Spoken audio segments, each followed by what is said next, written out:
ripple effect then becomes thousands or even millions when it becomes bigger. So when I talk about a legacy, I'm not talking about me having a conversation with every single one of these people. I can't. I have to recognize that I'm only one human being. What can I do in my lifetime? Well, this is the best way I've found so far. Then the confusion came, and now I'm going to come up with an even better way of doing it. I don't know how yet. This week, we are speaking to the wonderful Vanda Varga, who is an NLP master practitioner and trainer. In today's episode, she talks to us all about how her vocation was down to her life's purpose, how she knew that from a very young age, and how all she wants to do in this world is to make an impact. Now, before you get into the episode, have you subscribed to our channel yet? If not, go and do the thing. We would love for you to be part of our amazing crowd of Digital Circus lifers. And of course, if you like what you see, please do leave us a little comment. It's always appreciated. Now, let's get into it. Vanda, thank you very much for being with us today. And with every episode of the Digital Circus Life, we start with one very important question. And that is, what is it that you're trying to achieve right now? Oh, big question, isn't it? Is it right now? Is it always? I don't know. But yes, I have thought about that actually, having listened to the other episodes. Well done. Amazing podcast. Yes. Tick. Thank you. I think I want to have an impact. I want to leave an impact. It might be a legacy even that I leave once I'm gone. But it's about having a positive impact on the world. And that happens day to day. You know, I don't have a big number in my head of how many people I want to support or I want to change or have to change their lives or anything like that. But what I feel is that I want to know that every day when I woke up, before I go to bed, I touched at least one person's life in a positive way. So they started thinking differently about their own lives, about their own thought processes, how they perceive the world, and feel that it doesn't matter what has happened until now, things can be different. They can change their minds, literally and figuratively as well. They can undecide things, they can decide new things, they can rewire their brain, and they can become whatever they want to become. And if I do that with just in a tiny little way every single day, then I feel that my life purpose is fulfilled. And that's going to lead to big numbers, obviously. Yeah, That's huge. Well, it is huge, and I've got a standard about 10,000 thoughts off the back of that. Where does that come from, Oh, there we Vanda? go. Okay, that's a good place to start. Let's just start with there. Yeah. Where does that come from? That need, want to impact? Desire. That is a very good question.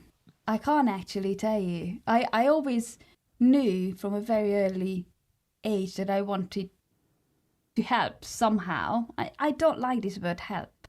No. I wanted to enable, empower. I don't know whether it's a feeling inside me, and I can't really put a word to that. Not in Hungarian, not in English. It's just a feeling. It's that I think I might just call it purpose. I just felt that there was something there that was driving me. And in most occasions, I didn't know what I was stepping into, like when I went to university or when I got my first job or my second job. When I left all the employment life and became self-employed, or when I learned about NLP, learned about conductive education, my neuro rehab stuff, I didn't actually know what I was stepping into. I just felt that I needed to go that way. And as soon as I arrived there and I was 20 minutes in, I felt, yep, I'm home. I know what I'm doing. I mean, I don't know what I'm doing, but I know I'm supposed to be here. And then I get to be there for others, inspire them in different ways, have them change their lives one way or another, in a small way or in a big way. And that will change from, I don't know, from situation to situation, from person to person. It is, I was about to say tricky, but I'm not sure that's the right word either. That help thing is a bizarre word, right? Because it implies a certain style of, a first aider helps me or a paramedic helps me because I need that positive thing to get me back to a place. But we find that in the small business world as well. Like when I'm chatting with clients, it's like, oh, we can help you with that. No, it's the wrong word, isn't it? It's that, it is that kind of, we have a desire and almost a purpose sometimes to kind of work with people. I don't know what word to use here, to work with people to help them achieve what they're trying to achieve. And it's help doesn't sound right. Support. I don't think support sounds Yeah. right. I think I like the word influence. Positively influence someone's life. Ooh. And that can be many different ways, because I don't have to be the one professionally or personally who will have them change their lives. But I might just influence them in a positive way to go and find the right kind of help. Yes. And then I already fulfilled my purpose in that kind of relationship. Yeah. I don't have to do everything myself. I might not be the right person to do it, but I influence them. I facilitated them getting the help that they need for the change they want to create in their own lives. Okay. That's the feeling inside, that little light, it's quite a big fire actually. It's a bonfire. It is. I think so. I want to jump to the other end then. So is this a continuous thing? Does it have an end point? Will you wake up one day and go, "Oh, I've achieved this. I've not achieved this." You know, and would it be a challenge to you if you perhaps woke up and went, "I've not achieved enough," or is it literally a day by day? As long as I can help someone every day, influence. As long as I can, even none of them sound right. As long as I can impact someone every day, is that enough? You know. On a day-to-day basis, that's enough. That's my measurement. It is absolutely an ongoing thing for me, and it started, as I said, at a very, very early age. It started with animals on the street, or even homeless people on the street, when I used to give my lunch sandwich to them, and all these sort of things. And I could never tell why I was doing it. I just felt that need of doing it, or I just gave a smile to somebody, and that person smiled back at me, or didn't give it to me because they thought I was cuckoo because I was smiling. But they went and they gave that smile to somebody else. So that's paying it forward, that ripple effect. Yeah. That's always been there. So that's absolutely an ongoing theme in my life. I'm not sure it was always planned. No. Or I did it on purpose. It was purposeful, but not on purpose. Yeah. If you know what I mean. It just happened. And I think now I'm at the stage where I actually can articulate, well, sort of, as you can hear, not very well, but I can sort of articulate what this means to me. And everything that I've done in my 38 years has led up to where I am today. And as Emily, you know quite well, I'm in such a confused state in that whole state of confusion in what is that impact that I want to have on the world, and how I want to change people's ways of thinking. What do I really want to do with everything I have been doing? That's a bit vague here, I know. Yeah. No, sorry, Alan. So you brought it up, not me. So thanks, Vanda. Yes. Because we have recently had a conversation about your state of confusion right now. And for anyone who's listening or watching right now, Vanda was one of my amazing teammates who went to Malawi with me last month. If you haven't yet listened to my episode of Digital Circus Life, go and watch that one back, because that tells you all about what we did out there. One thing I want to point out first was that your vocation, the way your brain is wired, and I appreciate you work in rewiring brains as well. Vanda's a blimmin' tour guide to your mind, Emily. She knows all of this. You could see that in abundance, that is what your purpose in life is, when we were on the ground in Malawi. And I bring it back to when we were at the school, and we were working with some of the most disadvantaged children in Malawi, in one of the most rural, poorest parts of Africa.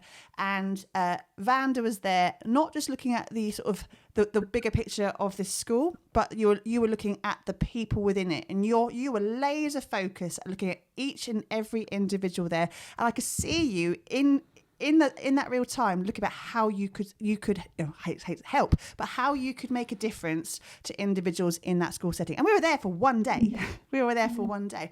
So you talk about this state of confusion now, because obviously that particular trip had a lot of impact, and we discovered a lot of things about ourselves as a team, as individuals, as in terms of educating ourselves, what's happening on the ground in Africa as well. What was the catalyst for your confusion there about what your purpose in life is? Because I can see it again in abundance. What your purpose is, it is to be that positive light for people. So why are you so confused? I'm not confused that knowing that this is my life purpose. Yeah. I do absolutely believe in that. And even within that, I know I am a human being and I have my ups and downs, and I'm not always that positive, smiley, yellow person I would like to be. And that's okay. because that just means I'm not a robot. So that's all good. We cry together. It's all good. So that's all good. I think for some reason, again, going back to my intuition, I was always drawn to Africa from a very, very young age. And now, having been there, I mean, I've been to different parts of Africa, spent quite a bit of time in Nigeria as well, and I've seen all the poverty and how poor people are and how they think, learnt a lot about the way of thinking there. And now I've gone to Malawi, which is very similar in many aspects and very, very different in others. And I absolutely loved how it truly is the warm heart of Africa. And I love people's attitude and mentality and how they think about the whole community, not just about themselves, how they want to learn, how they want to develop themselves as well as everybody else around them, how they want to support and, influence. I don't know what words to use here. And what causes me that confusion, again, is something I can't really pinpoint. It's the whole thing that we were there and I started questioning whether the impact my business is having on the world, is it big enough? Is it the impact I want to have on the world? Is it the only people I want to have impact on or support or influence? Or is there something else out there for me? It made me fall back in love with my old profession, being a neuro rehab specialist, being a conductor. You know that, Emily. Yeah. It really did. It absolutely. I felt alive during that day, even though I was quite apprehensive about that day. I actually haven't felt more alive. And you could see that. You could see that in your face. I loved it. I absolutely loved it. And then I started thinking of how to make it happen. So that state of confusion, when I say confusion, I think about something amazing.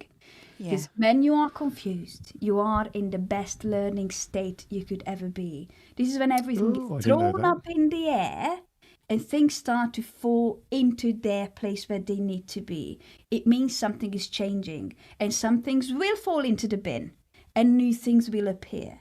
So everything just reorganizes itself. And after confusion comes the breakthrough. I'm not there yet. So that's why I can't really articulate what is going on inside me. What I do know is my world has been modeled up in a way that I'm stronger in my purpose than I've ever been. It's the how that I'm not quite sure of. Well, listening to you, Vanda, it's not just the how, because I got the how clear, but I think there was an element, I think, within what you were just saying on, will I have impacted enough? I felt there was a how and a volume. I don't know what word to use. This is the podcast of not sure what word to use, I think. Love it. And I think I got from you that, I'm doing my job here in the UK with my business, jobs are not fair enough. And that's brilliant. But there's a wider world that I could potentially impact. And so how do I fulfill my purpose, or where, or who with? But also, and this comes back to my question about you benchmarking what you're trying to achieve. Am I going to have impacted enough?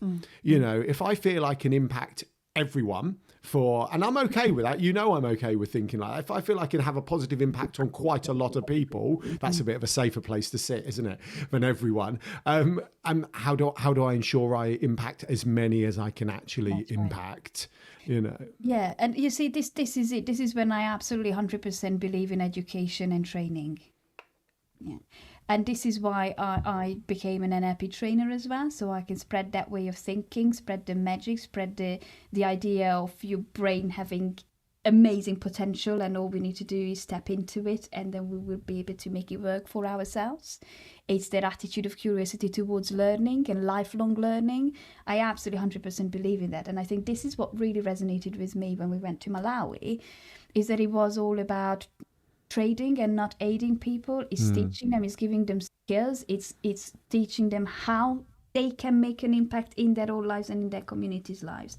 And that was the same with the women in business that we were supporting with those skills sharing workshops, as well as the school. And what I absolutely loved is when we asked the question there, when we had a meeting with the teachers and the head teacher and the 10 of us, we asked the question that, you know, we've noticed the special needs kids, the 2 of them in your school, which is absolutely amazing that you already have them, because these kids, I mean, people with no issues don't get to go to school there, let alone people with special needs. I absolutely applaud that they are in that school. And then we said that, you know, we noticed that you have those children.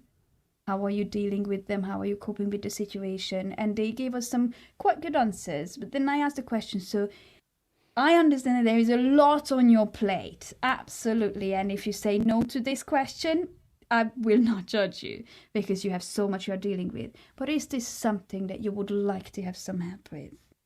Because I'm a special need teacher, I'm a neuro rehab specialist by trade, so I'm very happy to give that support. And I don't know if you remember, Emily, but how their eyes lit up. That was for me that, wow, this is the attitude that we want. And this is what I seek in my clients, in my students, in my participants, is that hunger of knowledge, of learning, of developing, of improving, of making something greater and better. And that's that attitude, again, attitude of curiosity towards learning altogether and wanting to do better. That was the most amazing thing. And when you look at our children, look at adults here, if you tell them that, there is this training, let's say you are employed and your manager comes and says that there is this training, would you like to take it? Oh, not a bloody training, please. I don't want to learn anything. I just want to get on with my life. Those are not my people. That's exactly it. And this is it. And this is what we saw, didn't we, Emily, in Malawi, that people, every single person wanted to learn. And when I say that, I mean not just the Malawian side, but even our group of 10. Yep. I mean, we could not stop asking questions of our tour guides, whether it was on the bus or whether it was on the mountain or wherever we were. We were sparking up conversations, asking different questions from the bartender guy on Blue Zebra Island, because we wanted to. He made a mean G&T. How do you make this gin and tonic? Right, so I got another question then, unless Emily's got some fired up. So one of the other things I'm wondering then about you is like how. Why am I struggling? I'm struggling for words because that's the theme that got laid down. So I'm going to stop that. Is there something about how far you could impact someone to take them? Does that make sense? Like, is there? No, I don't think that's a valid question. I think what you've just hit there is so important. There, it's that desire to learn. Yeah, perhaps that desire to learn, and with that you cannot impact everybody, because for some people, and you've just hit it exactly there, they become complacent with their. They've got to want it. Yeah, they have to want it. And when you can hone it and you can see the impact that you can make, their responsibility to be able to take part in that two-way process, because it is a two-way process, and how you can then see that ripple effect of the learning, the development, and how they're taking that further to make a difference for their own communities, for their own sakes. That's important. And yes, in the UK particularly, I think there's almost that ceiling now of people feeling that they are oversaturated. Is there such a thing as being oversaturated? I don't think so. I think actually every opportunity there is to learn, whether it's directly impacting you right now or something you'll use in 20 years' time. We should be taking those opportunities. So you can't always at this moment feel that you're impacting the world, because the rest of the world need to be on the same page as you. But for the smaller communities that you're impacting, you might be doing that one person a day, that one community in Malawi. The ripple effect is huge, though, isn't it? That is, because you change that personality, you change that thinking mindset, that will, in longer term, have that ripple effect. I think there's a fact I like that if anyone knows the answer, you know the deal, DM us, write it in the comments. But I think there's a fact that something like in our life, we meet something like 80,000 people, right? Something like that, okay? And it's probably a bit more now because of virtual connections, etc. Or that might be the new figure, I'm not sure.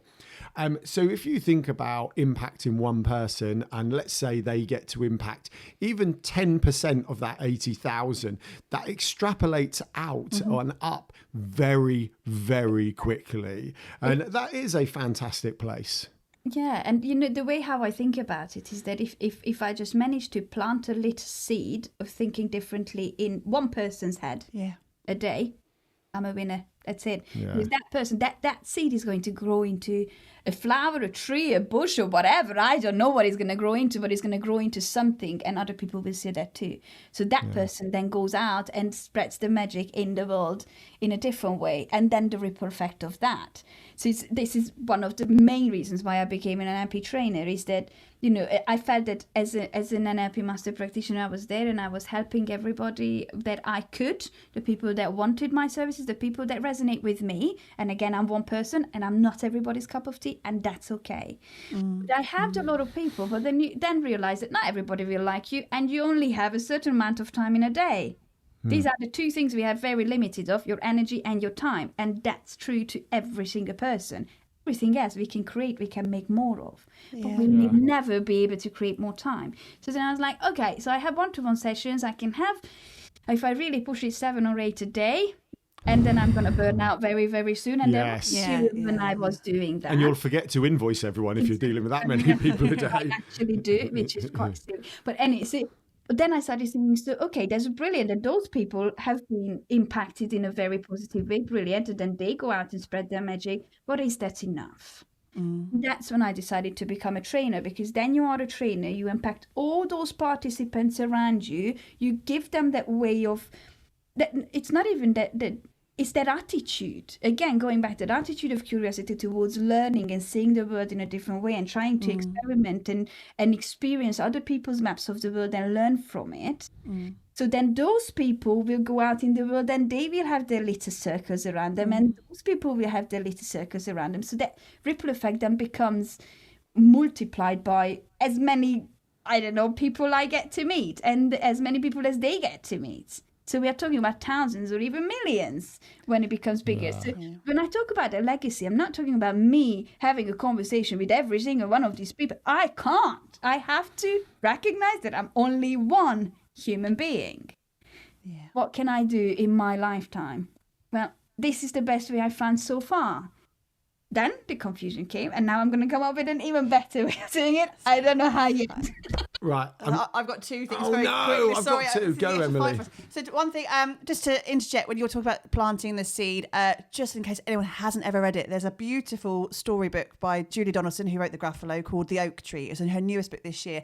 And it's a stunning little book. And I was reading it with the boys last night, actually, about how a seed, an acorn can accidentally sprout. The likelihood of that one seed sprouting, but with all the squirrels and all the animals eating it, but one could sprout just in the ground from one acorn, and how that could have a 1,000-year life cycle, and of all the different things that tree could be. It could be a home, a habitat, a plaything. It's such a beautiful. If you haven't read it, go and read it with your kids, or as an adult, because it does twig that whole, again, that ripple effect of one little idea could be a massive oak tree in 1,000 years' time. And then secondly, comes back down to audience. Obviously, we talk from here as a Yellow Tuxedo as a digital visibility and online visibility, and we talk about growing your audience quite frequently. And I think sometimes there's that element of sitting on a keep it small, keep it niche, keep it just talk to a few people and keep that really tight. But actually, there's that other side of the coin, which I think you do so eloquently. It's like, no, actually, in order to have the biggest impact with the most amount of people, even if it's not my voice, I need to be loud. I need to talk about it. I need to have conversations. I need to network. I need to just talk to people in the most basic of ways to make that audience the biggest it can be, because that's where that legacy, that longer term legacy can be. Now, that brings me back to your ability to, I think Richard Hyron is the king of networking. But you are very much there. No, he's the James Bond of networking, James Bond Emily. Of networking. Come on.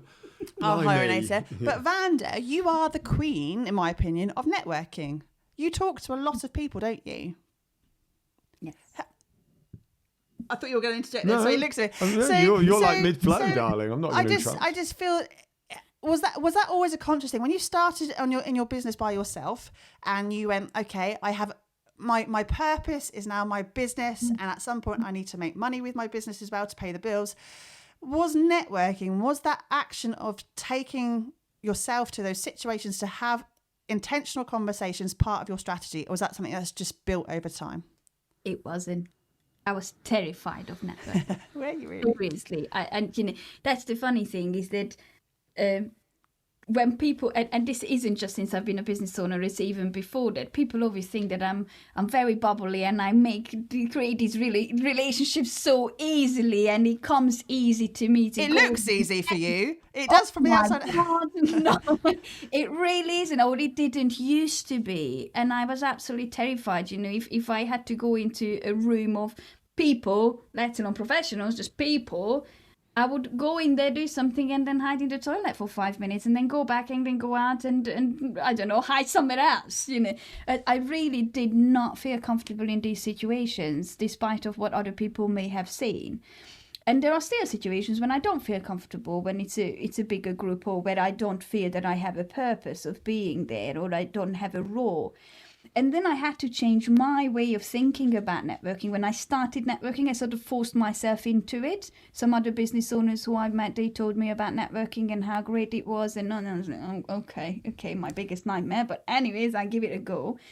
And then while I was there, I started to see how it can work for people. I had a completely different idea at the time how it works for businesses than I do now. But I was like, okay, it's working. So somehow I need to see what I can do to make it work for me as well, internally, not just for my business. So then I started changing the focus of what I was doing when I was having conversation with people. So I changed the focus from me and how they might perceive me as a person, or me selling me and selling my business, to, okay, so what is there for me to learn about that person? Yeah. I almost pretended that person in front of me was the most amazing person in the whole wide world, the most intriguing person, and I just wanted to know what made them so intriguing for me. I wanted to find out more about you, whoever was on the other side of the call, and ask how would I be able to help you? How can I serve my purpose? And this is when I started realizing that my purpose isn't just to do my services, my one-to-one work, my training, my teaching, my all that. But there is that other purpose, is that if I get to connect people with each other so they get the help they need, it may not be the help I offer, it may be something completely different. But then again, I facilitated that, didn't I? I was there, and just by me being curious about the person, genuinely curious about the person, the business, what they think about their business, what they love about their business. That's my favorite question. It always lines the person up that I talk to, is that I always say, so what is it that you love about your business? What lights you up? What makes you want to do it? Wake up in the morning every day and feel that I really love doing this. And you should see the changes on people's faces. Write that down, Emily. Me up. Yeah. And then we can have a great conversation. And then it comes naturally, because then it's not about me. Mm-hmm. And that just, takes the pressure off, doesn't it? Yeah, so no, it really does. Then it becomes easy, because then it's just a friendly chat where we talk about yellow.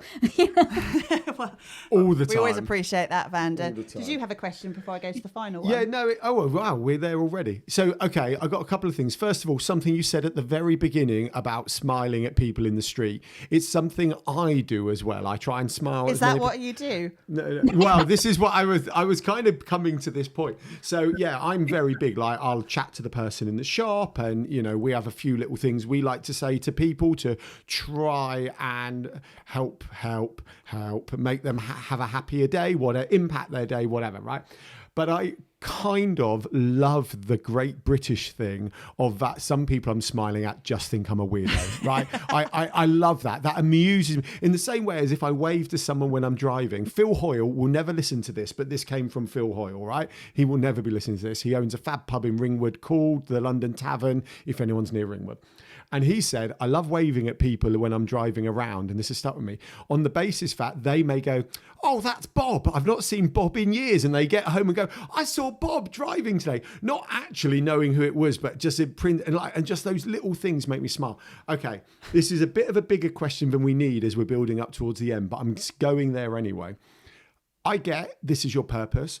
I get that you're very much in the clarity comes after the confusion, or when everything's love up that, in by the the air. way. I like that as well. Yeah.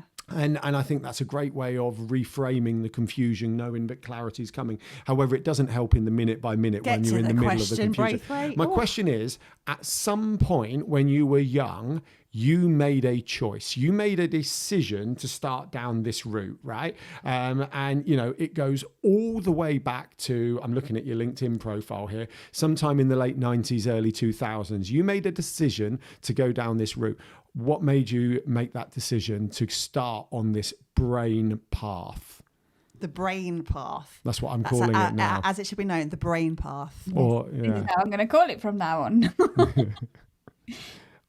Again, fabulous question. I do not know. I literally don't know. I mean, you know, I've always been very interested in how people think and understanding. I started understanding at a very early age that not everybody thought the way I did, but I didn't know what to do with it. But going back to my intuition, I'm gonna tell you. So when we got to the equivalent of GCSEs or A levels in Hungary, then we have this very thick book of colleges and universities and all sort of further education that you can find in Hungary. Yeah. So when you get to year 12 in Hungary, doesn't matter, then you start thinking of, okay, so where am I going to go? What am I going to do? And I didn't actually know what to do. I didn't have a clue. And there was, I think the deputy head of the school was thinking that, okay, so Vanda isn't doing very well at school. We need to get her into university or college or something because, you know, she has to do something. She kind of said.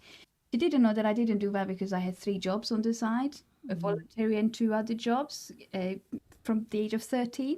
But never mind, let's just put it aside. I didn't do well because I wasn't interested. I was so much more interested in everything else that I was doing, particularly my voluntary work where I was a team leader for the Children's Railways Children. You know, it's like Scouts here, but not. It's slightly different, but it's the same sort of community things. I absolutely loved it. She didn't know that, but she thought, oh, she's not doing well, so let's just push her into somewhere. I work at a university, so I can get her a way in. So this sort of forced me to go into that university that was about working with children with additional needs, but it was more on the cognitive side, so not the physical side of neurological conditions. So I was like, okay, I'm going to put that on my application form. I don't really want to go there, but let's just put it there. And then I found this thing. I literally opened the book and there was this place, the Pato Institute, International Pato Institute, working with kids with physical disabilities, teaching them. You're going to get 2 degrees at the end. Great, I'm going to go there. So I put that for 2nd and 3rd because there were 2 different courses I was interested in that uni. But I didn't have a clue what it was. I really didn't. I just felt that, yeah, this is something for me. Amazing.